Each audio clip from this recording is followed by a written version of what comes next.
अस्सलाम वालेकुम dear students. मैं हूं सैयद अदनान अब्बास। तो आज का हम लेक्चर स्टार्ट कर रहे हैं चैप्टर नंबर 1 नाइन्थ का एक्सरसाइज 1.1। ठीक है, तो इसका क्वेश्चन नंबर 1 है हमारे पास, find the order of the following matrices, दर्ज झैल काल्बों का मर्तबा मालूम करें। ये आपकी एक्सरसाइज 1.1 का क्वेश्चन नंबर 1 है, जिसमें वो क्या कहता है कि ऑर्डर ऑफ मैट्रिक्स फाइंड करो, काल्बों का मर्तबा मालूम करो। तो डेफिनेशन में, तारीफ़ में मैंने आपको इसका तरीका बताया था, तो आज दोबारा बता रहा हूँ। तो सारे सवाल हल करवाऊँगा। आइए चलते हैं क्वेश्चन नंबर 1 की तरफ। तो जैसे कि आपके पास क्वेश्चन नंबर 1 लिखा हुआ है, a is equal to 2, 3 minus 5 और 6। तो इसका नीचे लिखा हुआ है सोल्यूशन हल करें, हल करना उर्दू में। ठीक है, तो सबसे पहले आपने क्या करना होगा, सोल्यूशन के बाद आपने वैसे मैट्रिक्स को लिख लेना है। a is equal to 2, a is equal to 2, 3 minus 5 और 6। मैंने पिछले लेक्चर में बताया था कि ऑर्डर ऑफ मैट्रिक्स कैसे फाइंड करते हैं। तो आए देखते हैं कैसे फाइंड कर। मैंने आपको ये बताया था कि ऑर्डर ऑफ मैट्रिक्स इस तरह से फाइंड करते हैं कि अगर क्लोज साइड से अगर आप नंबर गिन लेंगे, क्लोज साइड से अगर आप नंबर गिन लेंगे, जैसे कि इसको मैं 1 कह रहा हूँ और इसको मैं 2 कह रहा हूँ, तो ये m की तादाद होगी, नंबर ऑफ रोज होंगी। नंबर ऑफ रोज को किससे ज़ाहिर करते हैं, m से ज़ाहिर करते हैं। तो ये नंबर ऑफ रोज होंगी अगर इस क्लोज साइड से गिनेंगे। अगर आप क्लोज साइड से गिनेंगे तो वो नंबर ऑफ रोज होंगी। अगर खुली साइड से गिनेंगे, जैसे कि मैं इधर से गिन रहा हूँ, तो ये नंबर ऑफ कॉलम्स होंगे। ये 1 हो गया और ये 2 हो गया। और नंबर ऑफ कॉलम को हम किससे ज़ाहिर करते हैं बेटा, n से। ठीक है, तो लिखते हैं यहाँ पे क्या लिखते हैं, हमने number of rose and number of columns find करने हैं। ठीक है, तो लिखते हैं number of rose, number of रोज हमारे पास किस चीज़ के इक्वल होता है बच्चे, m के। और m हमारे पास कितना है, इसको गिने 1 और ये 2 हो गए। ठीक है, इसी तरह से नंबर ऑफ कॉलम हमारे पास कितने हैं, जिसको हम किस से ज़ाहिर करते हैं, n से, वो भी हमारे पास कितने हैं बेटा, 2। तो हमने मालूम क्या करना था, order of matrix, order of matrix A। ठीक है, तो उसका फार्मूला मैंने बताया था कि उसका फार्मूला होता है m/n। ठीक है, तो अब m की वैल्यू भी आपके पास है पड़ी और n की वैल्यू भी आपके पास है पड़ी। तो इसकी जगह पे आप वैल्यूज पुट कर देंगे, तो वो आपका क्या होगा, आंसर होगा। अब 2 की वैल्यू कितनी है हमारे पास, 2 है और दरमियान में बाय वैसे, और 2 n की वैल्यू हमारे पास कितनी है, वो भी 2 है। तो ये बच्चे हमारा क्या होगा, आंसर होगा। ठीक है, इसी तरह से हम क्वेश्चन नंबर 2 को करते हैं, b को उसी तरह से सेम वैसा का वैसे पहले लिख दें, 2, 0, 3, 5। तो वही तरीका गिन लें आप यहाँ से, ये 1 हो गया, ये 2 हो गया। इसी तरह से ऊपर से गिन लें, ये 1 हो गया और ये क्या हो गया, 2 हो गया। तो साइड से गिनेंगे तो नंबर ऑफ रोज, अगर ऊपर से गिनेंगे तो नंबर ऑफ कॉलम्स। ठीक है, तो ये नंबर ऑफ क्या हो गया हमारे पास, नंबर ऑफ रोज को किस चीज से ज़ाहिर करते हैं बेटा, m से। वो हमारे पास कितनी है, 2 हैं। और नंबर ऑफ कॉलम्स हमारे पास कितने हैं, उनको किससे ज़ाहिर करते हैं, n से, और वो भी क्या हैं, 2 हैं। तो हमने असल चीज़ जो फाइंड करनी है वो बचे ऑर्डर ऑफ मैट्रिक्स है। तो पिछले सवाल में हमने ऑर्डर फाइंड किया था मैट्रिक्स A का, अब हम ऑर्डर फाइंड करें मैट्रिक्स B का। तो फार्मूला क्या है, m/n।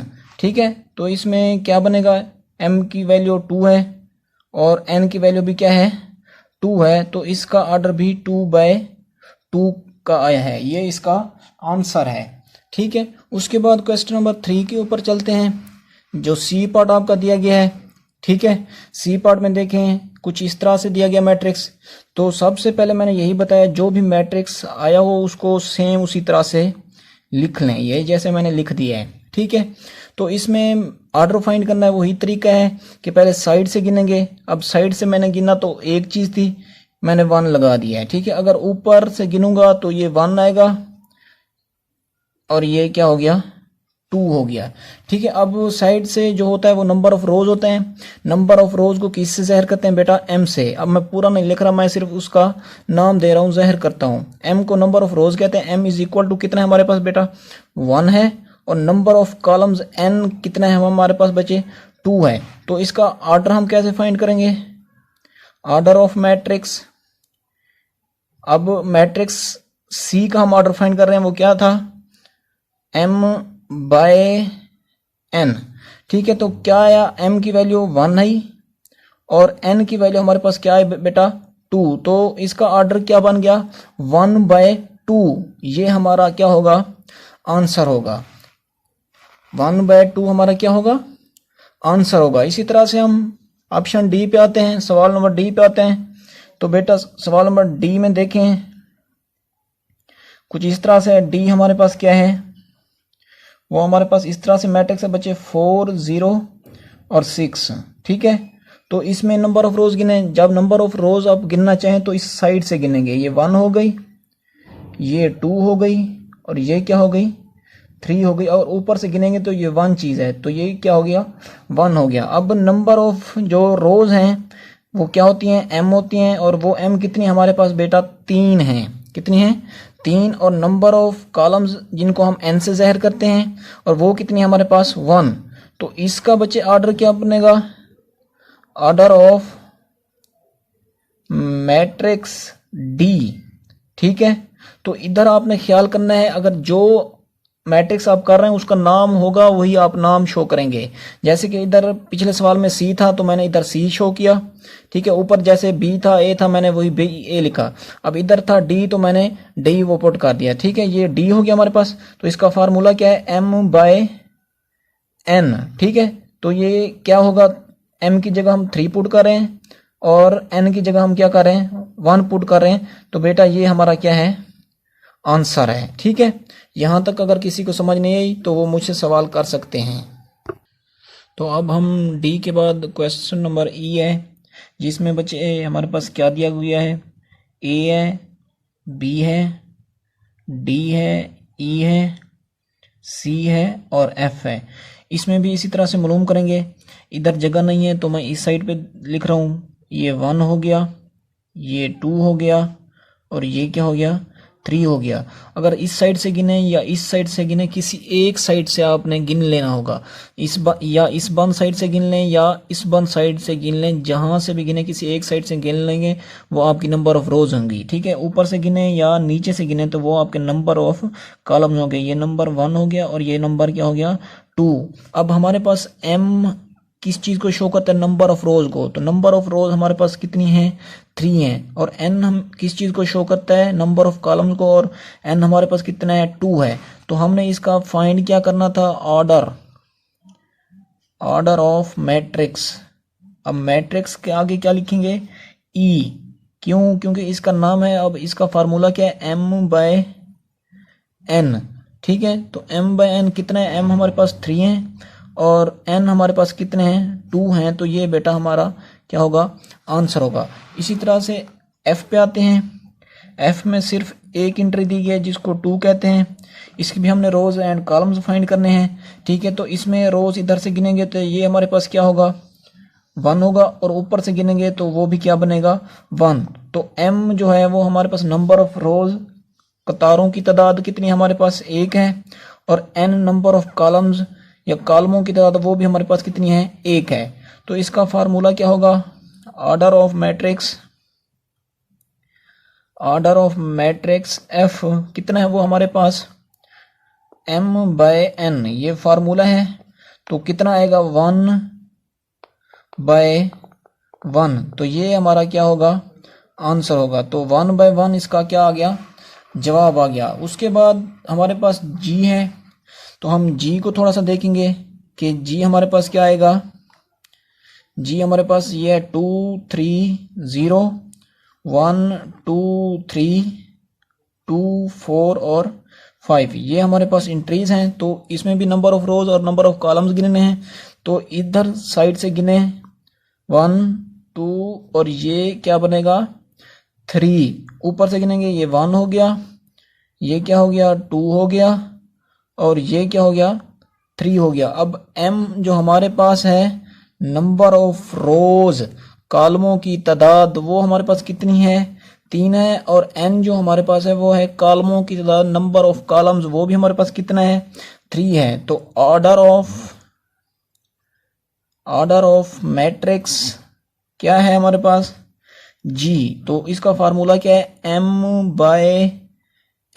तो बच्चे ये सवाल अहम है पेपर में शॉर्ट क्वेश्चन के लिहाज से। वो कहता है कि ऑर्डर फाइंड करो, ठीक है, ऑर्डर फाइंड करो। अगर शॉर्ट क्वेश्चन में नहीं देता तो वो कम से कम एक MCQ इसमें से ज़रूर देता है। तो m कितने हमारे पास 3 और बाय और n हमारे पास कितने हैं ये भी 3 हैं। तो ये हमारा क्या होगा आंसर होगा। लास्ट क्वेश्चन है इस सवाल का, लास्ट जुज है जिस h है हमारे पास उसमें क्या है 2 3 4 है 1 0 और क्या है 6 है। अब इधर से गिने तो ये हमारे पास 1 हो गया और ये हमारे पास क्या हो गया 2। ऊपर से गिने 1 2 और ये क्या हो गया 3। अब जो m है हमारे पास क्या है m है हमारे पास वो है बेटा 2 और जो n है हमारे पास वो बेटा क्या है 3। तो order of matrix H column H का मर्तबा किसके इक्वल है m/n। ये फार्मूला हो गया। और ये किस चीज के इक्वल है m2 है और बाय n हमारे पास क्या है 3 है। तो इसका जो हमारे पास आंसर आया 2/3। तो ये क्वेश्चन नंबर आपका 1 कंप्लीट हुआ। उसके बाद अगला क्वेश्चन है। तो अब बेटा हमारे पास क्वेश्चन नंबर 3 है जिसमें क्या कहता है find the value of A B C and D। क्या कहता है A B C और D की वैल्यू मालूम करो। हमारे पास दो मैट्रिक्स दिए गए हैं और वो ये कहता है कि ये दो मैट्रिक्स जो ये हैं एक ये मैट्रिक्स है और दूसरा ये मैट्रिक्स है, ये आपस में क्या हैं इक्वल हैं। कैसे पता चल रहा है, ये दरमियान में उसने निशानदही कर दिए कि ये मैट्रिक्स और ये मैट्रिक्स आपस में इक्वल हैं। तो इक्वल मैट्रिक्स हैं तो इनकी दो शराइत मैंने बताई थी इक्वल मैट्रिक्स की मैंने क्या शराइत बताई थी। एक तो उनका ऑर्डर सेम होगा। अब इसका देखें ऑर्डर 2/2 है और इसका भी ऑर्डर 2/2 है। एक चीज़ को ये सेटिस्फाइड कर रहा है। और मैंने ये बताया था कि क्रॉसपोंडिंग इंट्रीज भी सेम होंगी, ठीक है, तो इक्वल होंगी, सॉरी इक्वल होंगी। तो इसमें अब ये चीज़ इस चीज़ की इक्वल होगी, ये चीज़ इस चीज़ की इक्वल होगी, ये चीज़ इस चीज़ की इक्वल होगी और ये चीज़ जो है इस चीज़ की इक्वल होगी। ये मैंने डेफिनेशन में आपको बताया था। तो इसमें हमने मालूम क्या करना है बेटा A B C और D की वैल्यू। तो हम पहले इनको इक्वेशंस बना लेते हैं किस तरह से। अब हम क्रॉसपोंडिंग इंट्रीज को आपस में इक्वल लिख लेते हैं। जैसे कि A प्लस C किस चीज़ के इक्वल आएगा, क्रॉसपोंडिंग इंट्रीज इसकी क्या है, ये 0 है तो ये 0 के इक्वल आएगा। इसको बच्चे मैं लिख रहा हूँ इक्वेशन नंबर 1। इसी तरह से दूसरा देखें A प्लस 2B है, ठीक है, तो ये किस चीज़ के इक्वल है -7 के। तो ये मैं इसको इक्वेशन नंबर 2 का नाम दे देता हूँ अपनी आसानी के लिए। और तीसरी इक्वेशन क्या बनेगी 1 - C, इसकी क्रॉसपोंडिंग इंट्री क्या है बेटा 3 है। तो ये क्या बनेगा इसका इक्वेशन नंबर 3, ठीक है। और जो बच गई है वो लिख दें 4D - 6 is equal to 2D है, ठीक है। ये इक्वेशन नंबर क्या आएगी 4। आपने जहन में वही रखना है कि हमने मालूम क्या करना है बेटा A B C और D की वैल्यू। तो हम इक्वेशन नंबर 1 को देखते हैं, क्या इसमें से हम कोई चीज़ फाइंड कर सकते हैं। अब देखें बच्चे इक्वेशन नंबर 1 है A plus C is equal to 0। अब हम उस वक्त किसी चीज़ की वैल्यू फाइंड कर सकते हैं जब कोई एक चीज़ हमारे पास दी गई हो तो हम उससे दूसरी चीज़ की वैल्यू मालूम कर सकते हैं। अब A की वैल्यू भी हमारे पास नहीं है और C की वैल्यू भी हमारे पास नहीं है, तो इस दोनों में से हम किसी चीज़ की वैल्यू फाइंड नहीं कर सकते। अब इक्वेशन नंबर 2 पे आ जाए, A की वैल्यू भी नहीं है, B की वैल्यू भी नहीं है, तो इसमें से भी हम कोई चीज़ फाइंड नहीं कर सकते। अब इक्वेशन नंबर 3 को देखें। अब इक्वेशन नंबर 3 के अंदर है C-1 इज इक्वल टू 3। तो इसमें हम C की वैल्यू फाइंड कर सकते हैं। तो लिखेंगे कम्स इक्वेशन थर्ड, ठीक है, इक्वेशन 3 को लेने से, ठीक है, इक्वेशन 3 को लेने से इक्वेशन 3 हमारे पास क्या है, c minus 1 is equal to 3। अब इसमें से c की वैल्यू फाइंड करनी है तो इस a को उधर ले जाएं, अब सॉरी 1 को उधर ले जाएं। अब 1 जो हमारे पास है वो माइनस का है, उधर जाके क्या हो जाएगा, प्लस का हो जाएगा। तो ये c is equal to 3 plus 1 हो जाएगा। तो ये क्या बन जाएगा, c इज इक्वल टू 4 आ जाएगा। तो ये बच्चे हमारे पास एक आंसर आ गया c का। हमने मालूम भी यही करना था। उसके बाद अब इक्वेशन नंबर 1 को देखें। अब इक्वेशन नंबर 1 में क्या है, a प्लस सी है इज इक्वल टू 0। अब c की वैल्यू हमारे पास है पड़ी तो हम इसमें से a की वैल्यू फाइंड कर सकते हैं। तो लिखेंगे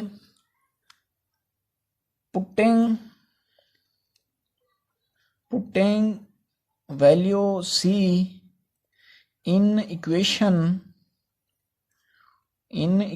1, ठीक है। इक्वेशन नंबर 1 में c की वैल्यू पुट करने से, अब इक्वेशन नंबर 1 हमारे पास क्या थी, a plus C is equal to 0 थी। अब c की जगह उसकी वैल्यू पुट कर दें, वो क्या है, वैल्यू 4 है, तो इज इक्वल टू 0। अब 4 है, ये प्लस का इधर जाके क्या हो जाएगा, माइनस का। तो a is equal to 0 minus 4 हो जाएगा, ठीक है। तो अब a की वैल्यू क्या आ जाएगी बच्चे, माइनस 4 आ जाएगी, ठीक है। ये हमारे पास क्या आ गई, a की वैल्यू, ठीक है। तो बेटा a की कीमत क्या आ गई हमारे पास, a is equal to minus 4। अब देखें इक्वेशनों में, अब a की वैल्यू आ गई, b की वैल्यू आ गई। इक्वेशन नंबर 2 के अंदर अगर हम a की वैल्यू पुट कर दें तो b की वैल्यू हम फाइंड कर सकते हैं। तो हम लिख रहे हैं पुटिंग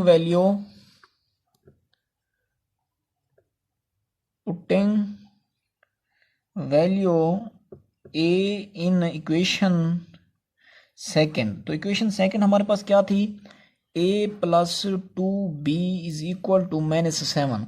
अब इसमें a की वैल्यू पुट करें, a की वैल्यू क्या थी, माइनस 4 थी, plus 2b is equal to minus 7। अब इस चीज़ को उधर लेके जाएं तो ये 2b किस चीज़ के इक्वल आ जाएगा, माइनस 7 प्लस का क्या हो जाएगा, 4। और प्लस का कैसे होगा बच्चे, ये माइनस का है, मैंने ये बताया था जो चीज़ इज इक्वल टू के इधर आएगी तो वो क्या, उसका साइन क्या हो जाएगा, चेंज हो जाएगा। तो इसको थोड़ा साथ देख लें। अब ये क्या हो जाएगा, 2b इज इक्वल टू, जवाब हमारे पास क्या आ जाएगा, माइनस का 3 आ जाएगा। हमने b की वैल्यू फाइंड करनी है तो इधर से भी बट्टा 2 कर दें, इधर से भी बट्टा 2 कर दें, ये कैंसिल हो जाएगा। तो b की वैल्यू हमारे पास क्या आ जाएगी, माइनस 3/2। तो ये हमारे पास 3 चीज़ें आ गई हैं। 3 चीज़ें जब आ गई हैं तो उसके बाद हम लास्ट चीज़ फाइंड करेंगे, वो क्या होगी, d की। तो b की वैल्यू हमारे पास क्या आई है, वो ये बेटा b is equal to minus 3/2। अब d की वैल्यू फाइंड करनी है। अब इक्वेशन नंबर 4 को ले लें। इक्वेशन नंबर 4 हमारे पास क्या थी, हम लिख रहे हैं बिकम्स इक्वेशन 4, ठीक है। तो इक्वेशन 4 क्या थी हमारे पास, 4d minus 6 is equal to 2d, ठीक है। इधर भी d है, इधर भी d है, तो d वाली चीज़ें जो है एक साइड पे ले लें और जो कांस्टेंट है उसको एक साइड पे ले। अब मैं d वाली चीज़ को इधर लेके आ रहा हूँ और इस कांस्टेंट को उधर लेके जा रहा हूँ। अब साइन दोनों के चेंज होंगे, ये प्लस का है तो इधर आके माइनस का हो जाएगा। अब ये माइनस का है, उधर जाके क्या हो जाएगा, प्लस का हो जाएगा। अब 4d है, अब ये प्लस का है, मैं इसको इज इक्वल टू इधर ला रहा हूँ तो ये माइनस का हो जाएगा, ये 2d हो जाएगा। अब इसको मैं उधर लेके जा रहा हूँ, ये माइनस का इधर जाके क्या हो जाएगा, प्लस का हो जाएगा, ठीक है। तो उसके बाद ये 4d है, माइनस का 2d है, तो इनको अगर मैं सब्ट्रैक्ट करूं, नफी करूं, तो ये 2d बच जाएगा बकाया। तो इज इक्वल टू क्या है, 6 के। अब इधर से भी 2 को डिवाइड कर दें, इधर से भी 2 को डिवाइड कर दें, ये कैंसिल हो जाएगा। और इधर से जब कैंसिल करेंगे तो जवाब कितना आ जाएगा, 3। तो d इज इक्वल टू हमारे पास क्या आ गया, 3। तो ये हमारे पास a, b और c की वैल्यूज आ गई हैं। अब a की वैल्यूज हमारे पास क्या आई है, -4। b की वैल्यूज हमारे पास क्या आई है, 3/2, माइनस का 3/2। c की वैल्यू हमारे पास क्या आई है, is equal to 4, c is equal to 4। और d इज इक्वल टू हमारे पास क्या आई है, 3। तो यही हमने फाइंड करना था। और आज की एक्सरसाइज आपकी कंप्लीट हो गया है, ठीक है। एक्सरसाइज 1.1 कंप्लीट हो गया। जिस बच्चे को इस चीज़ में मसला हो तो मुझे कमेंट में आके पूछ सकता है। अगर मेरा टॉपिक अच्छा लगा है, मेरा लेक्चर अच्छा लगा है तो प्लीज़ सब्सक्राइब करें और बेल आइकन को दबाना ना भूलें।